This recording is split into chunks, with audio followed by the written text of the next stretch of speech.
मध्य प्रदेश में स्वास्थ्य सेवाओं और युवाओं के रोजगार के क्षेत्र में एक बड़ी पहल की जा रही है। प्रदेश के उप मुख्यमंत्री राजेंद्र शुक्ल ने मंत्रालय में आयोजित समीक्षा बैठक में स्पष्ट निर्देश दिए हैं कि स्वास्थ्य और चिकित्सा शिक्षा विभाग में रुकी हुई सभी भर्ती प्रक्रियाओं को तुरंत पूरा किया जाए।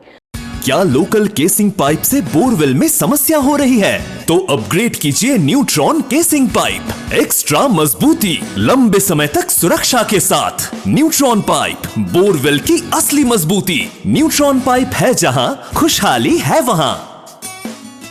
डिप्टी सीएम ने बैठक में जोर देकर कहा कि प्रदेश के अस्पतालों में डॉक्टरों और स्टाफ की कमी को बर्दाश्त नहीं किया जाएगा और किसी भी प्रकार की देरी या कोताही स्वास्थ्य सेवाओं की गुणवत्ता पर प्रतिकूल असर डाल सकती है। बैठक में उप मुख्यमंत्री ने लोक स्वास्थ्य एवं चिकित्सा शिक्षा विभाग के अधिकारियों को निर्देश दिए कि जिन पदों पर नियुक्तियां फिलहाल अटकी हुई हैं उन्हें तय समय सीमा के भीतर पूरा किया जाए। इसका उद्देश्य प्रदेश के अस्पतालों में मानव संसाधन की कमी को तुरंत दूर करना और मरीजों को बेहतर इलाज उपलब्ध कराना है। डिप्टी सीएम ने यह भी स्पष्ट किया कि प्रशासनिक या तकनीकी बारीकियों के कारण भर्तियों में कोई देरी स्वीकार्य नहीं है। इस दिशा में अधिकारियों को कर्मचारी चयन बोर्ड और मध्य प्रदेश लोक सेवा आयोग के साथ निरंतर संपर्क बनाए रखने के निर्देश भी दिए गए हैं। बैठक में विशेष रूप से कुछ प्रमुख पदों पर भर्ती प्रक्रिया शुरू करने पर जोर दिया गया है। अस्पताल सहायक पदों के लिए भर्ती प्रस्ताव तत्काल कर्मचारी चयन बोर्ड को भेजे जाने के निर्देश दिए गए हैं। इसके अलावा नर्सिंग टीचर पदों की नियुक्ति को प्राथमिकता दी जाएगी।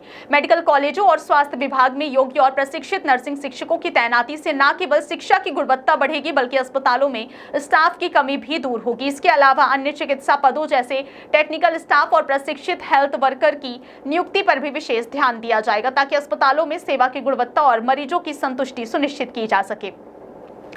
डिप्टी सीएम ने केवल भर्ती प्रक्रियाओं पर ही ध्यान नहीं दिया बल्कि अस्पतालों में सुविधाओं और संसाधनों की स्थिति पर भी चर्चा की।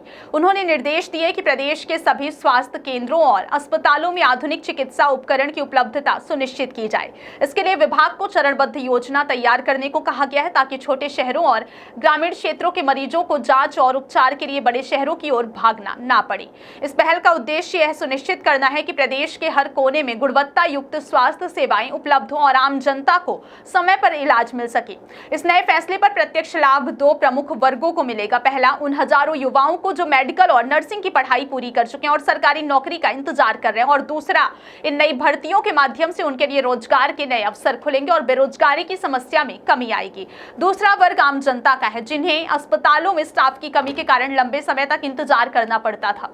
नई नियुक्तियों के बाद अस्पतालों का प्रबंधन बेहतर होगा और मरीजों को समय पर गुणवत्तापूर्ण इलाज मिल सकेगा। बैठक में आयुक्त लोक स्वास्थ्य एवं चिकित्सा शिक्षा धनराजू एस, अपर संचालक मनोज कुमार सरियाम और अन्य वरिष्ठ अधिकारी भी उपस्थित रहे। अधिकारियों को स्पष्ट निर्देश दिए गए हैं कि सभी भर्ती प्रक्रियाओं की निगरानी सुनिश्चित की जाए और किसी भी प्रकार की देरी या अव्यवस्था को तुरंत दूर किया जाए। इसके अलावा भर्ती प्रक्रिया की पारदर्शिता बनाए रखने के लिए आवश्यक कदम उठाए जाएं ताकि योग्य और प्रशिक्षित उम्मीदवार ही चयनित हों। डिप्टी सीएम राजेंद्र शुक्ल का यह कदम मध्य प्रदेश की स्वास्थ्य व्यवस्था में सुधार और युवाओं के रोजगार को बढ़ावा देने वाला साबित हो सकता है। स्वास्थ्य और चिकित्सा शिक्षा विभाग में स्टाफ की कमी को पूरा करने के साथ साथ यह निर्णय सरकारी अस्पतालों की प्रतिष्ठा को भी बढ़ाएगा। प्रदेश के अस्पतालों में डॉक्टर, नर्स और अन्य तकनीकी स्टाफ की तैनाती से मरीजों को बेहतर और समय पर चिकित्सा सुविधाएं मिलेंगी। विशेषज्ञों का कहना है कि यह पहल प्रदेश के स्वास्थ्य ढांचे को मजबूत करने के लिए बेहद महत्वपूर्ण है। केवल भर्ती प्रक्रिया ही नहीं बल्कि आधुनिक उपकरण और प्रशिक्षण प्राप्त स्टाफ की उपलब्धता भी स्वास्थ्य सेवाओं की गुणवत्ता सुनिश्चित करने में सहायक होगी। इससे न केवल आम जनता को लाभ मिलेगा बल्कि युवाओं के लिए रोजगार के नए द्वार खुलेंगे। मध्य प्रदेश सरकार की यह योजना स्वास्थ्य सेवाओं में कमी और बेरोजगारी जैसी समस्याओं का संतुलित समाधान प्रदान करती है। उप मुख्यमंत्री राजेंद्र शुक्ल की पहल से यह उम्मीद की जा रही है कि भर्ती प्रक्रिया समय पर पूरी होगी, अस्पतालों का प्रबंधन मजबूत होगा और प्रदेश के नागरिकों को बेहतर स्वास्थ्य सेवाएं प्राप्त होंगी। इस दिशा में उठाए गए कदम प्रदेश में स्वास्थ्य व्यवस्था को नई दिशा देने में निर्णायक भूमिका निभा सकते हैं।